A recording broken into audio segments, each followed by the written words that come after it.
For years, Oak Island has stood at the center of one of the world's most enduring treasure mysteries. The whispers of buried riches, ancient artifacts, and secret societies have lured adventurers and historians alike. But among all those who have tried to uncover the island's secrets, none have come closer than the trio of Dan Blankenship, Rick Lagina, and Marty Lagina. These names are etched into the island's modern history, each man bound by a relentless obsession to discover the truth beneath the surface. But what if everything we thought we knew was just the surface of a much deeper story? What if a discovery had already been made, kept hidden from the public eye, concealed even from close collaborators? The Oak Island mystery isn't just about buried treasure, it's about trust, legacy, and unspoken agreements between men who dared to challenge fate. At the center of it all, Dan Blankenship, the stoic and tireless treasure hunter who dedicated over half a century of his life to the cause. He's become a legendary figure, known for enduring both physical and financial hardships in his pursuit of the island's secrets. But in the quiet corners of the island's history, rumors have lingered. Rumors that Dan may have found something significant, something so valuable or dangerous that he chose to keep it hidden. Rick Lagina, the passionate dreamer who idolized Oak Island's legends since reading about it in Reader's Digest as a child, once considered Dan not just a partner but a mentor. Their bond appeared unshakable. Rick saw in Dan a kindred spirit, someone who believed in the myth just as deeply. But the longer Rick spent on the island, the more time he had to dig, not just into the earth, but into the past. And what he began to uncover sent shockwaves through the core of their shared mission. Hidden logs, hushed conversations, inconsistencies in the excavation records, all pointing toward one haunting possibility. Dan Blankenship may have discovered treasure years before the cameras ever rolled. It didn't start as a confrontation, it started as curiosity. Rick's habit of reviewing old excavation reports from the 1970s and 80s led him down a paper trail that didn't quite add up. Specific dig coordinates had been redacted.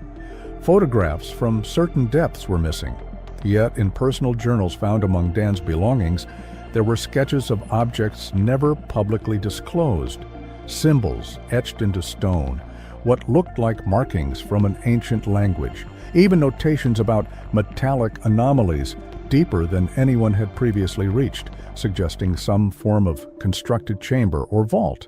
Rick brought these findings quietly to Marty.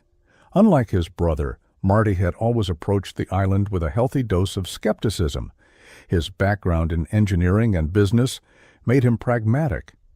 He respected Dan, but he never shared the same emotional attachment that Rick did. So when Rick told him that Dan might have been hiding something, Marty's reaction was colder than expected. Not disbelief, not outrage, just silence, followed by a single question. "Are you sure?"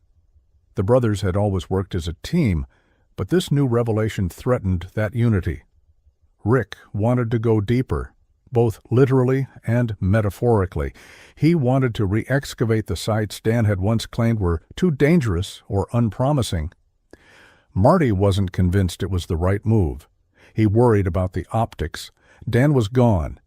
He couldn't defend himself, and dragging his name into controversy might tarnish the very legacy they were trying to honor. But Rick insisted. For him, the truth mattered more than reputations. Tensions began to rise behind the scenes. What the public saw on television was a united front, a team navigating setbacks and celebrating small victories. But off-camera, heated discussions were becoming more frequent. Rick grew increasingly obsessed with connecting the dots. He began poring over old footage, conducting private interviews with workers who had been on the island during Dan's prime. And that's when the story took an explosive turn. One of the workers, a man named Gerald, who had retired years ago, agreed to speak to Rick privately. In that meeting, he dropped a bombshell. He claimed that in the early 1990s, Dan and a small crew had hit something in one of the deeper shafts, something that changed the course of their dig. According to Gerald, they had uncovered a sealed wooden structure containing metallic objects. The crew was sworn to secrecy. Photographs were taken, samples collected, and the shaft was immediately sealed and filled in. No report was ever filed with authorities. No mention of it was made to investors. It was as if the discovery had never happened. Rick was stunned. He pressed Gerald for more information. Why would Dan keep this a secret?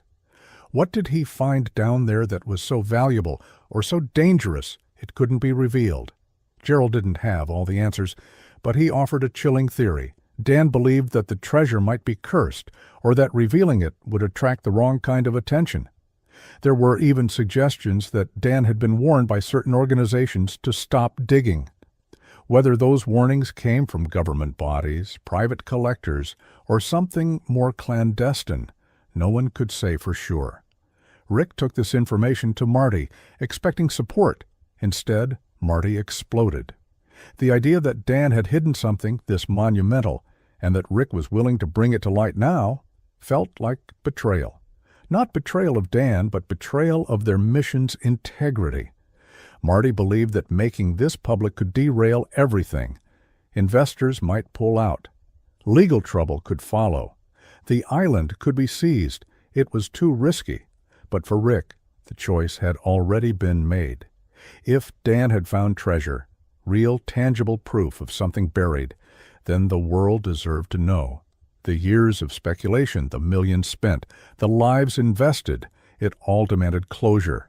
He began compiling his evidence into a timeline, cross-referencing Gerald's claims with Dan's journals and the gaps in excavation data.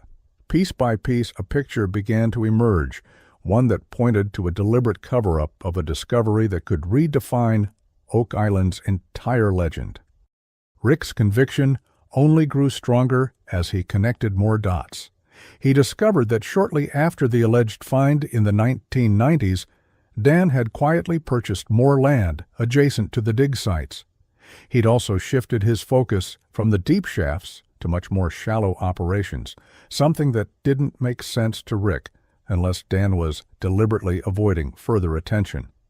Dig logs showed unusually vague entries during that period. Where Dan's notes had once been meticulous, suddenly there were days, sometimes weeks, of missing information. And yet equipment was still being used, fuel was still being consumed, and expenses were quietly racking up. Rick found one entry that struck him particularly hard. It was scribbled in the margins of an old field notebook, almost as if it was never meant to be found. It read, "The truth is deeper than the shaft. Some secrets must be kept until the world is ready." Rick stared at the sentence for hours. It was Dan's handwriting. It didn't confirm anything explicitly, but it said everything implicitly. If Dan had found something, he clearly believed the timing or the implications weren't right for the world to know. That didn't sit well with Rick, whose core belief had always been that the truth, no matter how uncomfortable, should come to light. The rift between the brothers widened. Marty began pulling back from certain operations, focusing more on logistics and less on direct exploration. Rick, meanwhile, became consumed by his own off-the-books investigation. He started working closely with a select team of historians, code breakers, and even linguists to analyze the strange markings found in Dan's sketches. One expert suggested the symbols resembled Templar iconography, possibly connected to sacred geometry or ancient maps. Another believed they could be linked to Middle Eastern or Phoenician languages.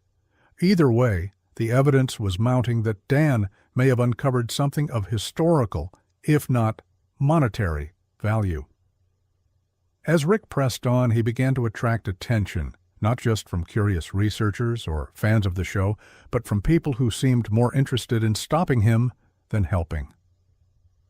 Anonymous emails started arriving. Some were vague warnings. Others were more direct. Leave the past buried. Stop digging. Some things are meant to stay hidden.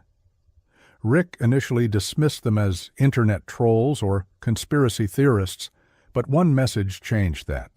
It contained an old photograph, an aerial view of Oak Island taken from a drone in the early 90s, long before such tech was mainstream. The location in the photo matched the coordinates Gerald had mentioned. The image showed heavy equipment clustered around a site that was never acknowledged publicly, and there, in the center, was a rectangular excavation pit, something big enough to hold a significant find. Rick shared the photo with Marty, hoping it would finally convince him. But Marty's reaction was the opposite of what he expected. He was furious. He accused Rick of being reckless, of endangering the entire operation, and of betraying the trust they had built with Dan and the rest of the team. To Marty, digging into Dan's secrets wasn't just disrespectful, it was dangerous. He believed that if Dan chose not to reveal something, he had a reason. Marty warned Rick that exposing it now could jeopardize not only their personal safety, but the future of the entire treasure hunt. Legal battles, government seizures, media chaos, it could all spiral out of control. But Rick wasn't backing down. He argued that the truth had to come out no matter the cost. The world had followed their journey for years, invested emotionally and financially in the mystery. They deserved to know if there had already been an answer hidden in plain sight. The conflict came to a head during a private meeting with the team.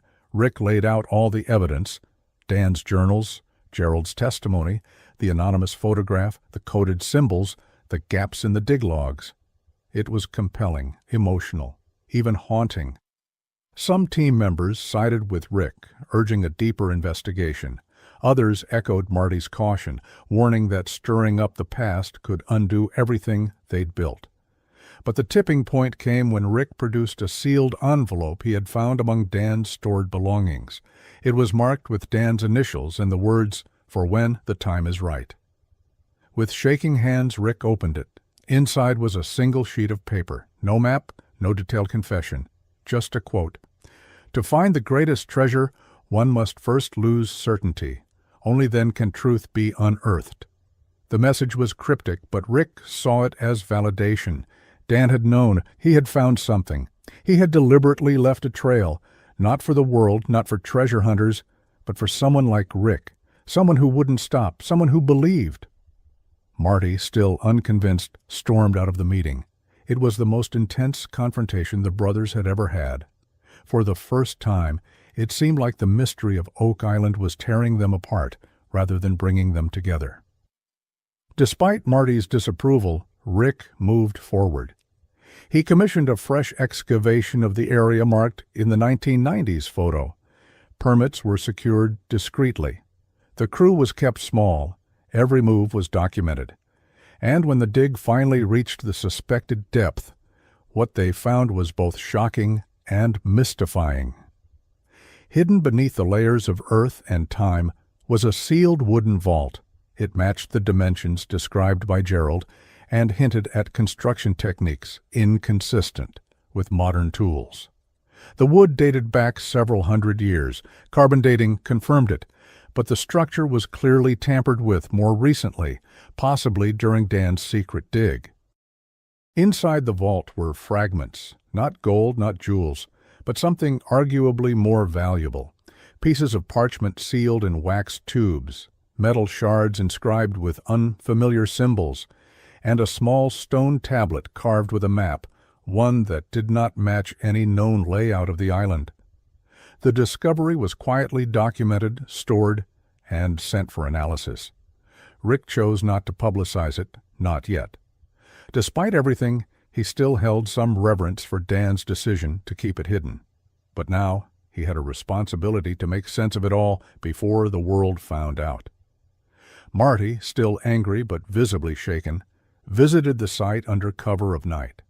For a long time, he said nothing, just stood there, looking down at the opened vault. Then he turned to Rick and asked, "What are you going to do now?"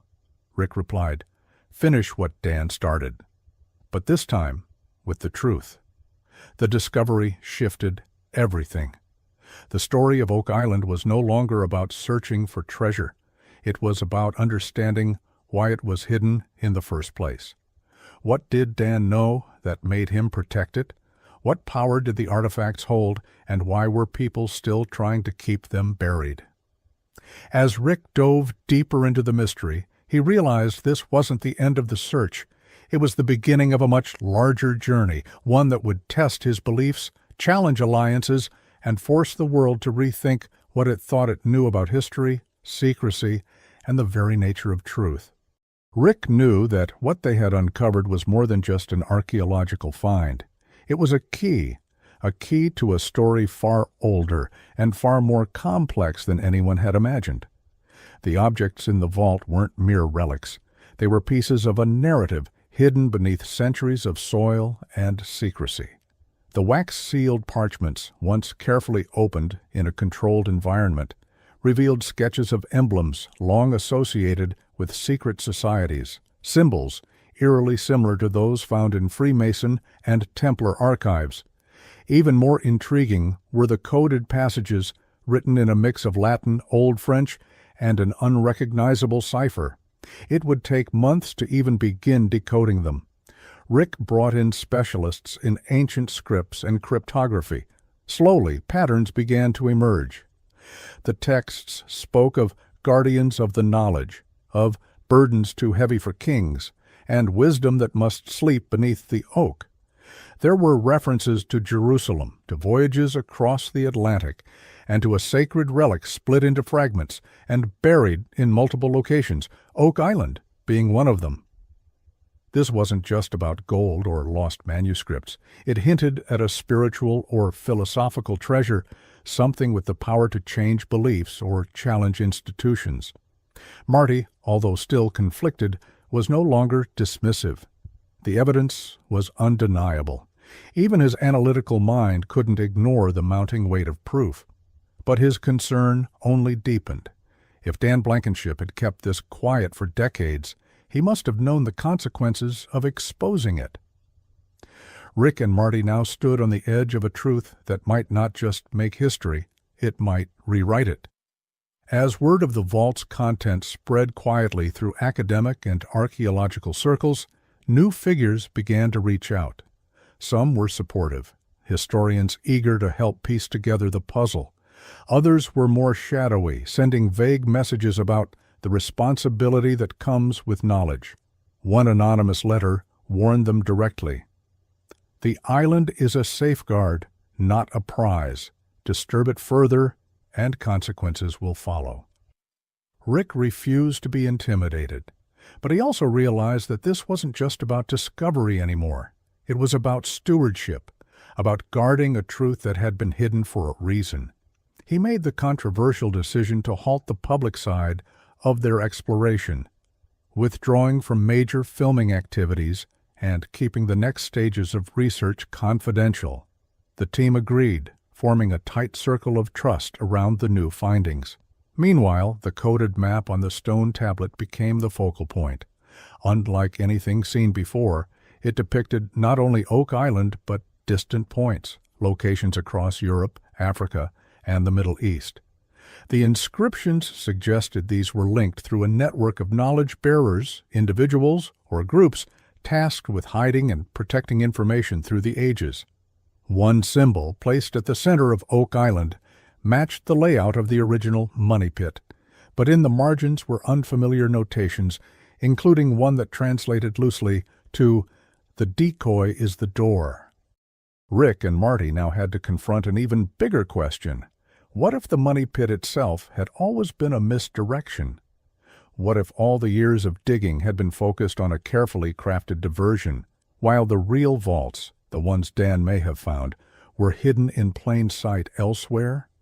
It reframed the entire legend, turning the idea of booby traps and flooding tunnels from security measures into narrative tools meant to keep searchers away from the real goal.